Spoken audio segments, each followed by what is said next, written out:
Very good morning, have A nice day. ഇന്നത്തെ divine മെസ്സേജിൽ ഇന്നൊരു 3 കാർഡ് സ്പ്രെഡാണ് എടുക്കണേ. ഇന്നത്തെ ചോദ്യം ഫിസിക്കലായിട്ട് മെൻ്റലായിട്ട് ഉള്ള രോഗങ്ങളുടെ മുക്തിക്ക് വേണ്ടിയിട്ടുള്ള ഒരു ഹീലിംഗ് സ്പ്രെഡാണ് ഇപ്പോൾ എടുക്കാൻ പോണത്.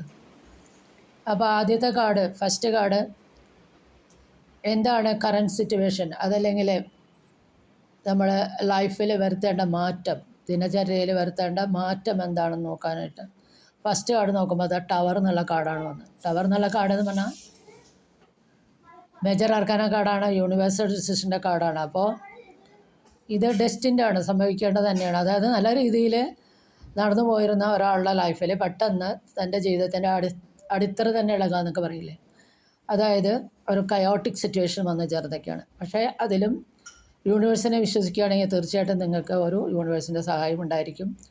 അതായത് ഇപ്പോൾ കരിയറാണെങ്കിൽ പെട്ടെന്ന് ജോലി പോവുക, അല്ലെങ്കിൽ റിലേഷനിലാണെങ്കിൽ ബ്രേക്കപ്പ് ഉണ്ടാവുക, പണസംബന്ധമായിട്ടാണെങ്കിൽ ഒരു വലിയ നഷ്ടം സംഭവിക്കുക,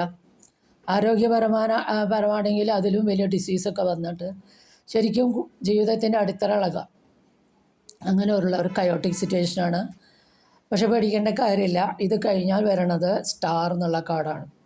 സ്റ്റാർ എന്നുള്ള കാർഡ് പുതിയ തുടക്കത്തിൻ്റെയും രോഗശമനത്തിൻ്റെയും വിശ്വാസത്തിൻ്റെയും സ്പിരിച്വാലിറ്റിയുടെയും പേഴ്സണൽ ഗ്രോത്തിൻ്റെയും കാർഡാണ്. അപ്പോൾ തീർച്ചയായിട്ടും ഇത് ഡെസ്റ്റിൻ്റെ ആണ്. ഇതിനെ ഉൾക്കൊണ്ട് പുതിയ മാറ്റങ്ങൾക്കായിട്ട് തയ്യാറാവുക.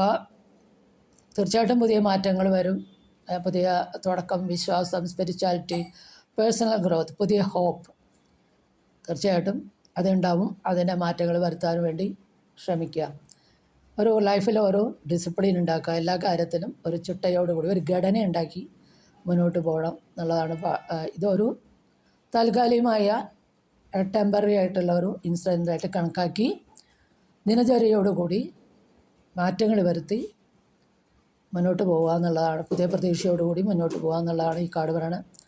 അടുത്ത കാർഡ്, മാനസിക സമ്മർദ്ദം കുറയ്ക്കാൻ എന്താണ് നമ്മൾ ചെയ്യേണ്ടത് നോക്കിയപ്പോൾ മാനസിക സമ്മർദ്ദത്തിൻ്റെ കാർഡ് തന്നെയാണ് വന്നിരിക്കണേ. 9 ഓഫ് സോർട്സ്. 9 ഓഫ് സോർട്സ് പറഞ്ഞാൽ ഫിയർ ആൻഡ് ആങ്സൈറ്റി. ഒരു പക്ഷേ ഈ വക കാര്യങ്ങൾ കൊണ്ട് തീർച്ചയായിട്ടും ഫിയറും ആങ്സൈറ്റിയും ഉണ്ടാവാം. ജോലി സ്ഥലത്താണെങ്കിലും ബന്ധങ്ങളിലായാലും പണസംബന്ധമായിട്ടും ഇങ്ങനെയുള്ളൊരു കയോട്ടിക് സിറ്റുവേഷനിൽ തീർച്ചയായിട്ടും ഫിയറും ആങ്സൈറ്റിയും ഉണ്ടാവാം.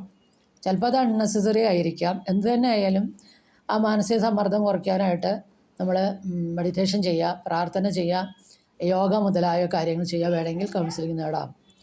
അടുത്ത കാർഡ്, എവിടെ നിന്നാണ് നമുക്ക് ഈ ഒരു ഹീലിംഗ് അല്ലെങ്കിൽ ഒരു സഹായം ലഭിക്കാൻ നോക്കുമ്പോൾ 10 ഓഫ് പെൻറ്റിക്കിൾസ് ആണ്. തീർച്ചയായിട്ടും നിങ്ങളുടെ ഫാമിലിയിൽ നിന്ന്, കൂട്ടുകുടുംബമാണ് ഇവിടെ കാണുന്നത്, തീർച്ചയായിട്ടും നിങ്ങളുടെ ഫാമിലിയിൽ നിന്ന് നിങ്ങൾക്ക് ധനപരമായും ഒരു ഹീലിങ്ങും കിട്ടും, ധനപരമായിട്ടുള്ള ഹെൽപ്പും കിട്ടും, കുടുംബ ബന്ധങ്ങളിലൊക്കെ ഒരു സംതൃപ്തിയും ഉണ്ടാവും.